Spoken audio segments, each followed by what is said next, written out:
movimiento campesino revolucionario, al Consejo Directivo Nacional y al Consejo Provincial de la Central Única de Trabajadores. Lo hacemos desde Coronel, desde el local del Sindicato Minero Industrial de Schweiger. Lo hacemos desde la tribuna más heroica y más honrosa con que cuentan los trabajadores de Concepción. Los mineros del carbón, una del movimiento obrero del sur del país, han sido por décadas la vanguardia de los trabajadores de esta zona, explotados, participados en los combates más importantes del movimiento obrero y han conocido todas las etapas de la lucha del pueblo. Que las ideas y políticas revolucionarias puedan proclamarse desde aquí nos enorgullece y nos confirma el avance seguro de las fuerzas de la revolución en el seno del movimiento obrero en el curso del último periodo. No hace muchos años que sostener las ideas revolucionarias en esta provincia y en el país merecía la represión implacable de las clases dominantes y el sectarismo de algunas fuerzas de la izquierda. No hace más de que los militantes del movimiento de izquierda revolucionario fueron reprimidos y perseguidos por el gobierno demócrata cristiano en el país y en esta provincia. Poco tiempo atrás, las ideas predominantes eran las ideas de la política de las clases poseedoras, en todo su contenido reaccionario y demagógico. En el movimiento obrero todavía predominaba la ideología reformista. Hoy la situación es distinta. Las ideas y banderas revolucionarias han sido hoy enarboladas por los obreros textiles de Tomé y Chihuayán, por los obreros de Talcahuano, los campesinos de Yumbel, Cabrera y Hualqui, por los pobladores de toda la provincia, por los estudiantes, por los mineros del carbón, por los trabajadores del campo y la ciudad de todo el país. La fuerza del pueblo, la energía y decisión de sus luchas, su voluntad implacable de golpear a sus enemigos, de defender sus intereses y de terminar con el yugo de explotación, es lo que hace crecer la revolución. Nuevas capas del pueblo se incorporan a la lucha, haciendo temblar el fuego politiquero tradicional. Eso es lo que encoleriza a los que no se deciden avanzar, y eso es lo que hoy nos permite proclamar a los candidatos revolucionarios a la Central Única de Trabajadores desde esta tribuna. Este cambio en la situación global, este crecimiento de las fuerzas revolucionarias en el seno del pueblo, es lo que hoy discuten a lo largo del país los trabajadores y las distintas corrientes de la izquierda. Elegido Allende presidente en brazos de la lucha de los trabajadores, renació la esperanza de los pobres en Chile. A la lucha centenaria de los obreros y campesinos, a un triunfo más definitivo.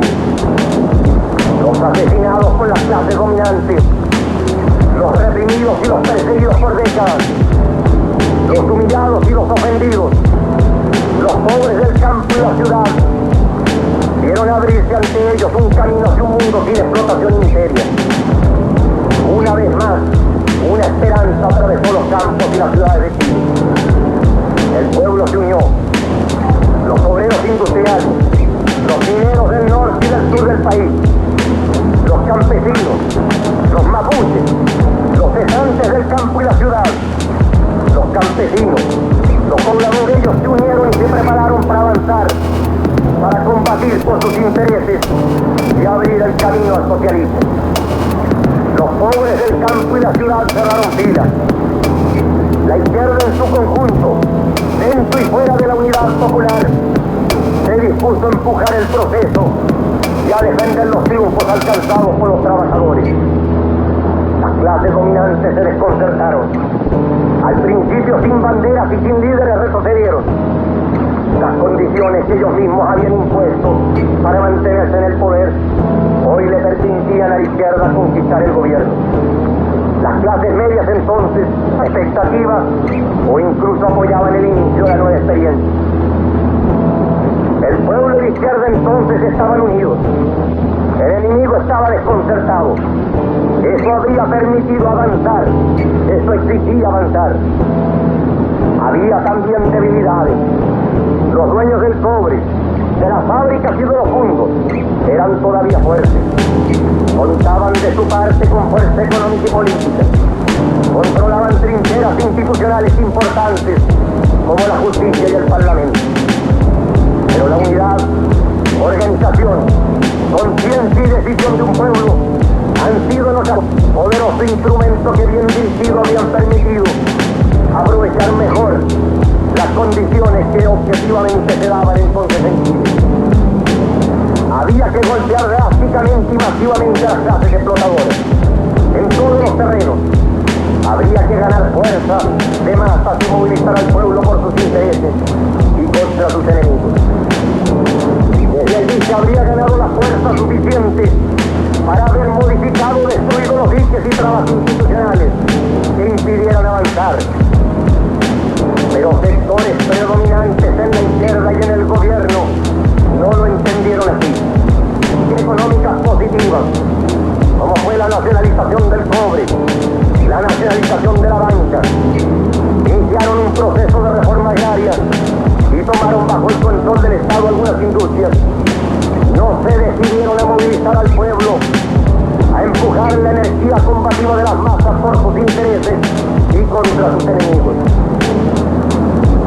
No entendieron que la fuente fundamental de fuerza que necesitaban ganar residía en la movilización del pueblo. Importantes sectores del gobierno prefirieron confiarse en un posible acuerdo con la democracia cristiana para conseguir y así proponer algunas limitadas reformas a través de la aprobación en Congreso de proyectos de ley. Esto obligó al gobierno a no mostrar claramente a los enemigos del pueblo. Impidió denunciar el carácter reaccionario del Partido Demócrata Cristiano.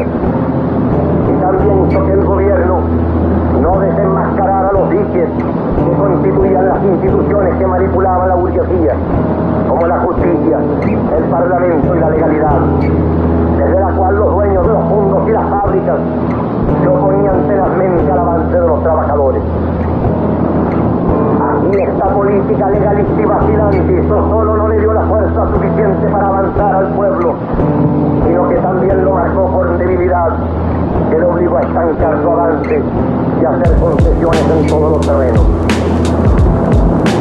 Fueron concesiones central la lucha antiimperialista al representar la nacionalización del cobre bajo la consigna de Chile se pone pantalones largos.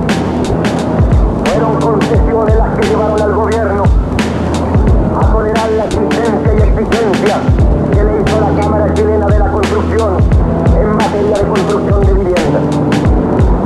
Fueron concesiones las que limitaron la marcha de los campesinos sobre la tierra de la reforma agraria le permitía. Fueron también concesiones las que llevaron al gobierno a expropiar solo algunas fábricas y no a toda la gran burguesía industrial. Esta política de sectores de la izquierda en el gobierno fue la que llevó a frustrar esperanzas en el pueblo, a cuestionar anhelos en capas empobrecidas de la población. Esta política es la que en algunos casos alejó capas del pueblo y confundió a sectores de los trabajadores. Esta política llegó al gobierno y a sectores de la izquierda a entrar en contra del Partido Nacional y de Paz y Libertad. Por el otro lado, un sector de la y financian los grupos armados de derecha. Los otros exigen la represión a las movilizaciones de los trabajadores y de los revolucionarios en nombre de la ley y el orden. Esta es la política de los patrones. Amarrar al gobierno, frenar el avance del pueblo y acumular la fuerza necesaria, incluso de masa, para derrocar al gobierno y reprimir a los trabajadores. Unos sirven a los otros. Ambos trabajan para un mismo objetivo. Unos amarran, los otros golpean.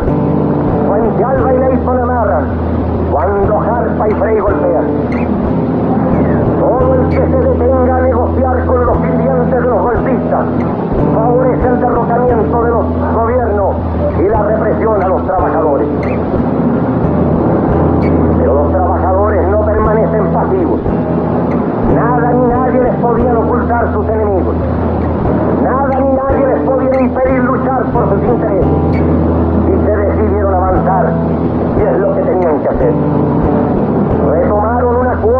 iniciativa que poco antes habían entregado una esperanza y reiniciaron su mancha centenaria bajo la única forma que las condiciones les imponían. Por sí mismos, en lucha directa por sus intereses, bajo las formas de lucha que les permitieran resolver sus aspiraciones y combatir a sus enemigos. Ellos no se detuvieron a revisar los códigos legales para reiniciar su marcha. Los trabajadores no esperaron el resultado de negociación alguna, ni de conciliación ninguna, ni frenaron su marcha ante las protestas y presiones de sus trabajadores, de sus patrones. Miles de mapuches se lanzaron a la conquista de la tierra. Miles de campesinos sobre horas agrícolas comenzaron a combatir a los terratenientes. Miles de pobladores se tomaron los terrenos. Miles de obreros a lo largo del país combatieron por sus intereses y ocuparon sus fábricas. Revolucionarios de la izquierda, de dentro y fuera de la unidad popular, incluidos nosotros, no se marginaron del ascenso combativo de las movilizaciones del pueblo. Pasaron a dirigir y organizar las luchas de las distintas capas del pueblo, bajo las formas de lucha que la situación les imponía. Asumieron la conducción de las luchas de los trabajadores que otros habían descuidado. No reaccionaron así otros sectores de la izquierda en el gobierno, que continuaron desde el gobierno en su política de limitar la marcha a los trabajadores y de incluso en ocasiones combatir las movilizaciones revolucionarias del pueblo. Esta fue la política predominante de la izquierda gobernante durante el año pasado. Una política de avance lento que hizo pasar sus medidas fundamentales por el estrecho marco de los acuerdos parlamentarios y de una débil utilización de los resortes legales en sus manos. Una política que no movilizó suficientemente al pueblo, que no abrió los cauces a una activa participación de los trabajadores, que permitió el desarrollo de deformaciones como el burocratismo y el sectarismo, que golpeó débilmente a los representantes políticos de los dueños de las fundos y padres.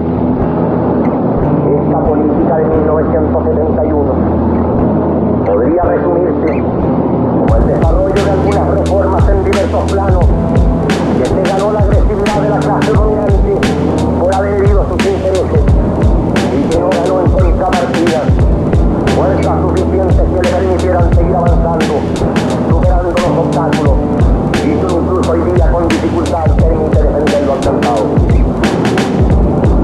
Las consecuencias de esta política, todos los errores de estos aspectos de la política predominante del año pasado, comenzaron ya a apreciarse notoriamente a fines del reciente pasado año. En noviembre de 1971, en un acto de homenaje a Moisés Huelvelaz, héroe de las luchas campesinas, asesinado por el momiaje,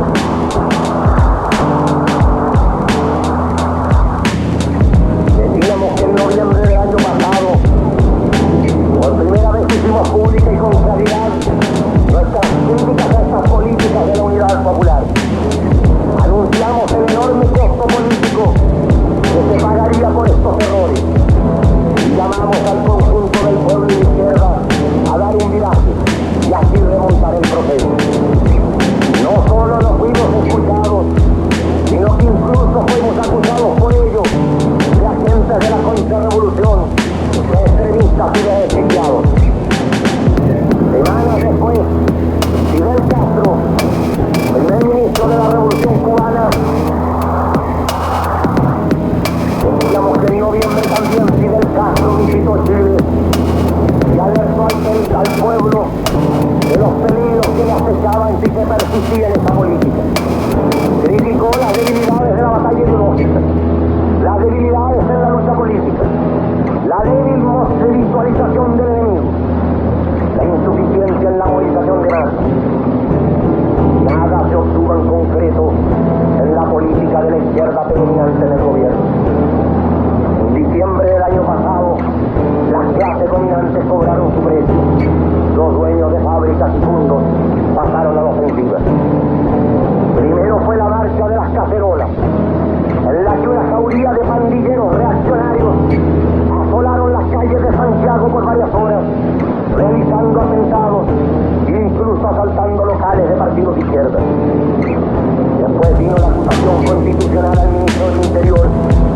llevó a su destitución, porque constituyó un primer intento de aprovechar las trincheras institucionales de los dueños de fondos y fábricas para someter al gobierno a sus condiciones.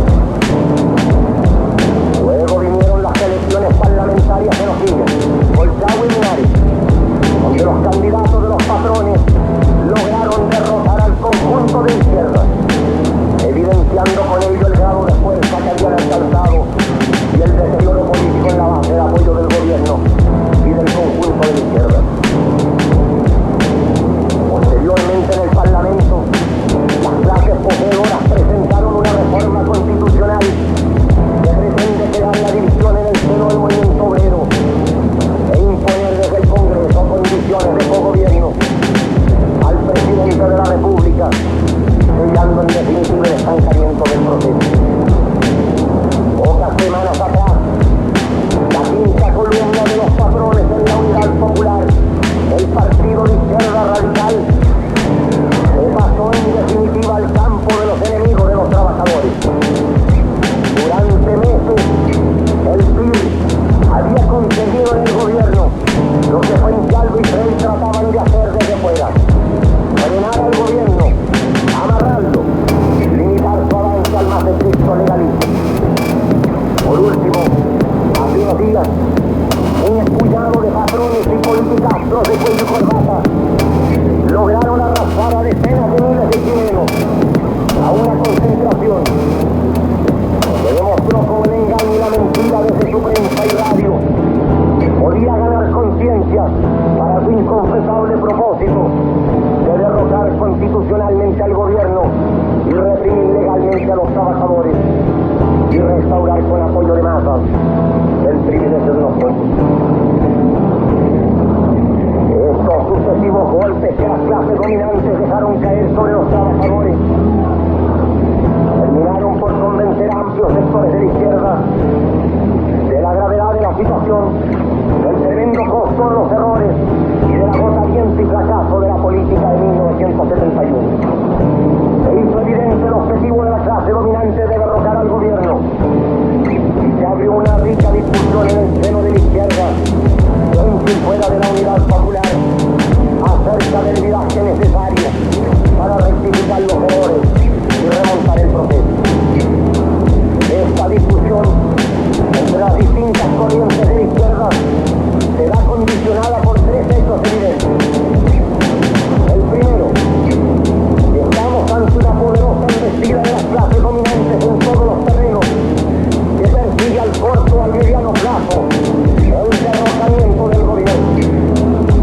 El segundo, el evidente agotamiento de la política predominante que sectores de la izquierda impulsaron desde el gobierno en 1971 y la evidencia de su fracaso, que en ningún caso encuentra salida en 72.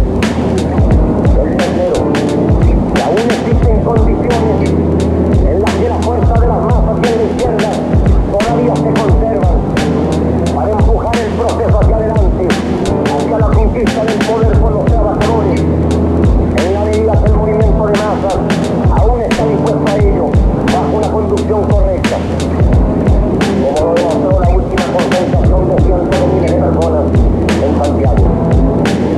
Todos estos hechos han creado una nueva situación en la izquierda, haciendo evidente que existen por lo menos dos grandes corrientes en el seno de la izquierda: una reformista y pusilánime y la otra una corriente revolucionaria. La corriente reformista en el seno de la izquierda que plantea continuar y desarrollar al máximo los peores y más conservadores aspectos de la política predominante del año anterior. Detrás de una posible colaboración parlamentaria, pretende frenar el avance de los trabajadores, disfrazándolo de consolidación o a lo más de tímidos y limitados avances que permitieran definir su política como la política del paso de la tortura. Evidentemente, entre las tareas que considera fundamentales está el combatir las corrientes revolucionarias. La corriente reformista, sin detenerse en los métodos, la lanza ataques injurias a sectores del pueblo, a nuestra organización y a otras corrientes revolucionarias de la izquierda. Sin ir más lejos, algunos publicistas del diario El Siglo, que no podemos pensar que representen el pensamiento del conjunto de los militantes del Partido Comunista, ha estado publicando afiches provocadores e injuriosos en contra nuestra, que buscan crear graves y definitivos enfrentamientos en el seno de la izquierda y en el seno del pueblo. No se han detenido allí. No les ha bastado con injuriar las corrientes revolucionarias de dentro y de fuera de la Unidad Popular en Chile, sino que han ido más allá. Han llegado a insultar gratuitamente a los revolucionarios argentinos del Ejército Revolucionario del Pueblo. Otros han ido más lejos. Han llegado incluso a denunciar como terroristas de la ultraizquierda a los héroes de la lucha revolucionaria de América Latina, los tupamaros de Uruguay. Estas corrientes reformistas en el seno de la izquierda son las mismas que denuncian a las tomas de fondos, fábricas y terrenos como culpables del deterioro político del gobierno, como si la lucha del pueblo fuera una traba, un defecto, una dificultad y no una palanca del fortalecimiento de la izquierda. Son los mismos que también explican su difícil situación culpando al MIR como si fuéramos nosotros los que gobernáramos y no ellos. Son los mismos que atacan en la Universidad de Chile a Andrés Pascal, nuestro candidato a rector. Los ataques a Andrés Pascal no tienen otro objetivo que encubrir el candidato que ellos llevan. Felipe Herrera ha sido traído de las filas del enemigo del pueblo. El pensamiento que une a la corriente revolucionaria de la izquierda es de que solo avanzando se encontrará una salida revolucionaria al proceso, que en el estancamiento del proceso reside la fuente de la debilidad, que el avance del pueblo no puede negociarse con nadie y que no debe dividirse a la izquierda sino unir a los revolucionarios.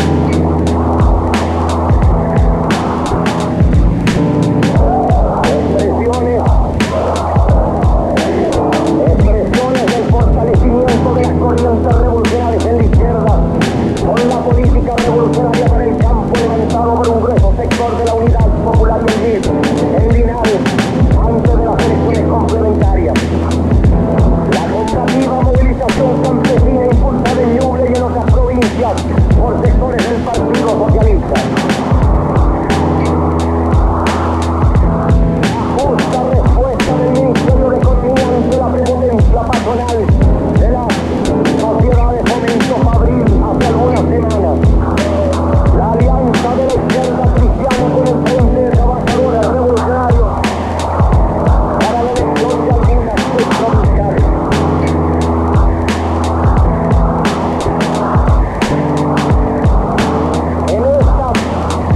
En estas condiciones se han abierto discusiones entre una comisión del Comité Político de la Unidad Popular y la Comisión Política del MIR. No vacilamos en saludar como positivo el inicio por tardío que sea de esas conversaciones. Más aún, no escatimaremos esfuerzos en buscar el acuerdo que asegure el avance del proceso, o por lo menos el grado suficiente de acuerdo que ayude a combatir la ofensiva reaccionaria y a evitar enfrentamientos fratricidas en el seno de la izquierda y el pueblo.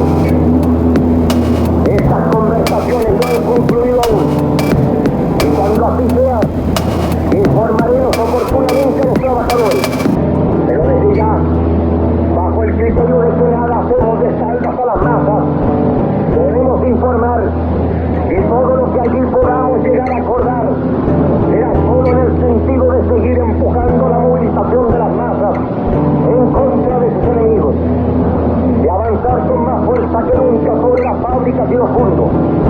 Eso es, que solo podremos suscribir acuerdos que signifiquen un impulso y fortalecimiento a las luchas del pueblo y avances hacia la conquista del poder. discusión y estas conversaciones no pueden limitarse a cuatro paredes. Esta es la misma discusión que se sostiene en todas las corrientes de izquierda en el seno del pueblo. ¿Cuál política predomine y qué grados de acuerdo se logren en estas conversaciones? Dependerá fundamentalmente del arraigo que haya alcanzado el programa revolucionario en la más amplia capa de los trabajadores. Esta decisión está aún pendiente. Reformismo o revolución es la alternativa de la izquierda y el pueblo. Cuando ya sabemos después de un año que el reformismo conduce indudablemente al fascismo en las condiciones políticas actuales en Chile. La burguesía ya decidió su camino. El derrocamiento del gobierno de la Unidad Popular, la represión a los trabajadores y la restauración plena de los patrones y el imperialismo en el gobierno. Es la izquierda la que tiene que decidir ahora. Son los trabajadores los que tienen que hacer hoy su voz. Solo ellos pueden detener el fascismo en Chile. Solo los trabajadores en Chile pueden levantar un programa revolucionario, salvar a Chile del retroceso y la represión, acumular las enormes energías del pueblo todavía desaprovechadas y emprender la tarea de la conquista del poder. Nosotros llamamos a los trabajadores de Chile a apoyar a los candidatos del Frente de Trabajadores Revolucionarios, encabezada la lista nacional por los compañeros.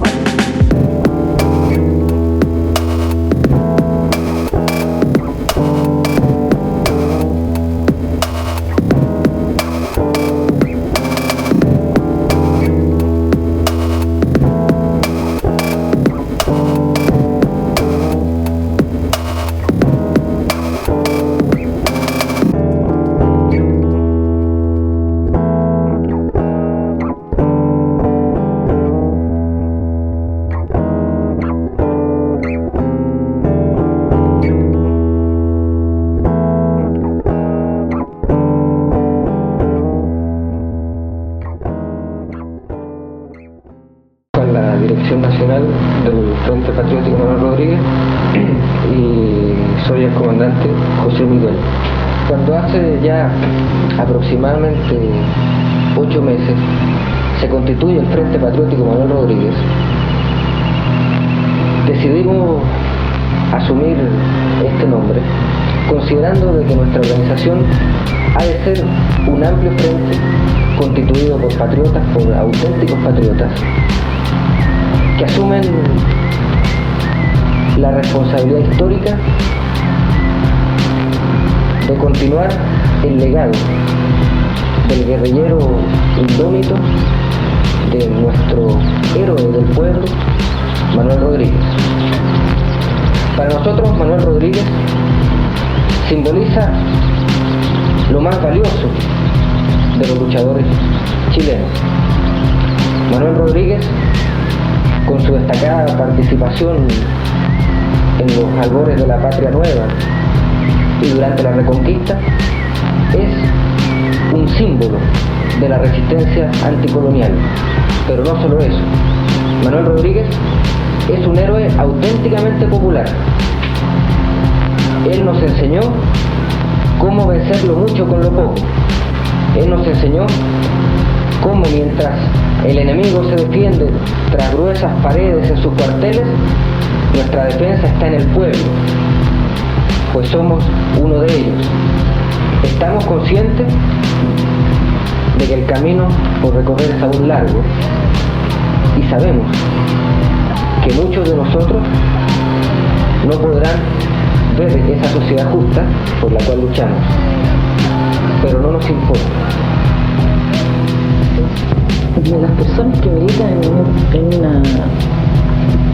en una organización como el Frente Patriótico perciben el amor de la misma forma que cualquier otra persona dentro de esta sociedad. Estoy aquí porque soy capaz de amar precisamente. Puedo amar y amo absolutamente la vida, amo vivir en condiciones de tranquilidad. Espero recuperar absolutamente ese derecho, el derecho de poder tener mi familia, el derecho de tener hijos y vivir tranquila. El Frente Patriótico Manuel Rodríguez es una organización nacional, yo diría un 80% del país, y está integrada por hombres, mujeres y jóvenes que provienen de los más diversos sectores de la sociedad. Hay en nuestras filas obreros, campesinos, estudiantes, profesionales.